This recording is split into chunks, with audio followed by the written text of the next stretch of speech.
Vous avez souligné la race, la nationalité, la religion, l'opinion politique et le groupe social. Donc, je vais m'arrêter 2 minutes sur le groupe social parce que pour les autres, je pense que c'est assez clair.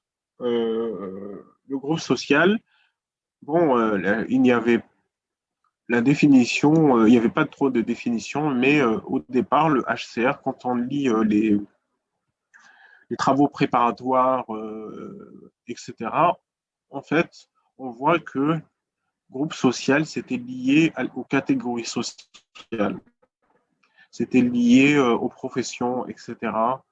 Donc, parce qu'à une certaine époque, bon, ça peut toujours être le cas, donc il y avait des persécutions du fait que vous appartenez à telle classe sociale. Euh, voilà, vous êtes considéré comme bourgeois ou comme des intellectuels ou je sais pas quoi, comme ce qui s'est passé avec les Khmers rouges. Donc, c'est une catégorie sociale qui est persécutée. Et donc, c'était la définition à la base.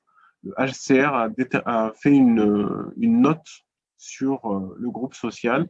Et dans cette note, il y a une définition qui dit en fait que ce sont des caractéristiques partagées, un groupe avec des caractéristiques qui sont partagées, qui sont le plus souvent immuables et qui sont fondamentales à l'identité de la personne et qui sont innées aussi.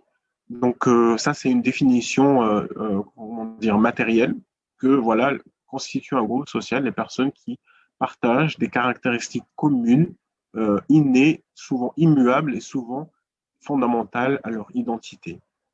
Et la deuxième définition, qui est une définition plutôt sociale, je dirais, c'est ceux qui sont considérés par la société comme faisant partie d'un groupe social. Donc, ça veut dire que c'est la société qui elle-même euh, considère que c'est un groupe social.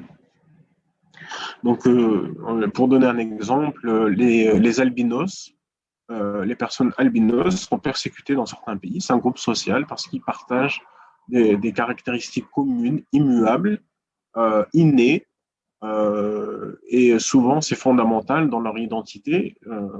Donc ça, c'est une définition.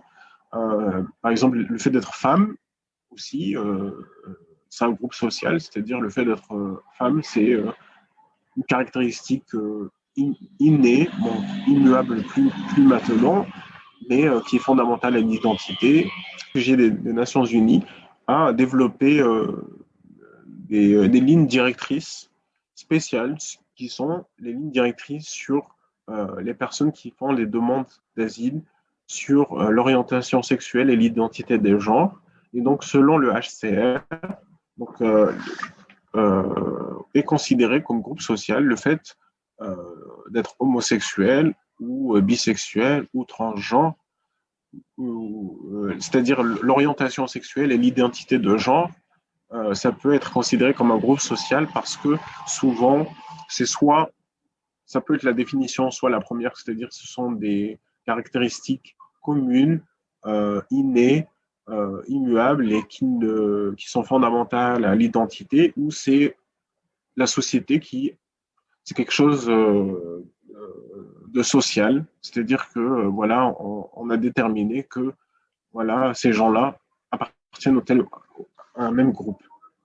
Donc oui, ça peut être un groupe social. Le HCR souvent reconnaît sur son mandat ces personnes, même si l'État ne veut pas le reconnaître. Et souvent, ils essaient de trouver une solution durable qui est souvent la réinstallation dans un pays tiers.